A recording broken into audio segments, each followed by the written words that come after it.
أعوذ بالله من الشيطان الرجيم.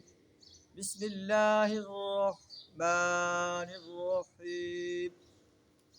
فإذا جاءت الصاخة يوم يفر المرء من أخيه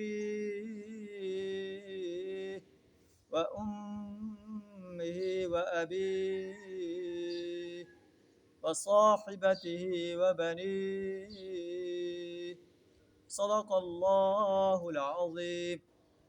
اللہ انسان کی تخلیق بیان فرما کر اس پر اپنی نعمتوں کی بارشیں بیان فرما کر ارشاد فرما رہا ہے. آخر ایک دن ایسا آنے والا ہے جب انسان کو اس دنیا سے ختم کر کے دوبارہ زندہ کیا جائے گا اور اس سے اس کی زندگی کا حساب لیا جائے گا. آخرکار اذا جاءت الصاخہ، جب وہ کان بہرے کر دینے والی آواز بلند ہوگی. یوم یفر المرء من اخیہ، اس روز انسان اپنے بھائی سے فرار اختیار کرے گا، ماں باپ سے، صاحبتہ و بنیہ، بیوی اور بیٹوں سے فرار اختیار کرے گا کہ شاید یہ مجھ سے کوئی نیکی نہ مانگ بیٹھے. جس اولاد کے لیے وہ ہر غلط کام کرتا رہا، رشوت کھاتا رہا، چوری کرتا رہا، ڈکیٹی کرتا رہا، قبضے کرتا رہا، غبن کرتا رہا اور ہر غلط کام کر کے اپنی اولاد کو فیسیلیٹیٹ کرتا رہا، اس روز وہ اس سے فرار اختیار کر دی ہوگی.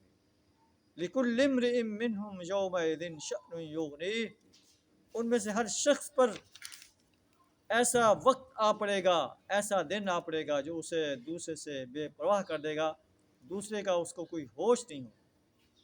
وجوہ یومئذ مسفرہ، کچھ چہرے اس روز دمک رہے ہوں گے. ضاحکۃ مستبشرہ، حشاش بشاش اور خوش و خرم ہوں گے. یہ ایمان اور عمل صالح سے آراستہ چہرے ہوں گے. ووجوہ یومئذ علیہا غبرہ، کچھ چہروں پر خاک اڑ رہی ہوگی. ترہقھا قطرہ، ان پر کرونس چھائی ہوئی ہوگی. اولئک ھم الکفرۃ الفجرہ، یہ کافر اور فاجر انسان ہوں گے. اللہ سے دعا کریں ہمیں ایمان اور عمل صالح سے آراستہ کرنے کی توفیق، اپنے آپ کو ایمان اور عمل صالح سے آراستہ کرنے کی توفیق عطا فرمائے. کفر، شرک اور نفاق سے اپنی پناہ عطا فرمائے. وآخر دعوانا الحمد للہ رب العالمین.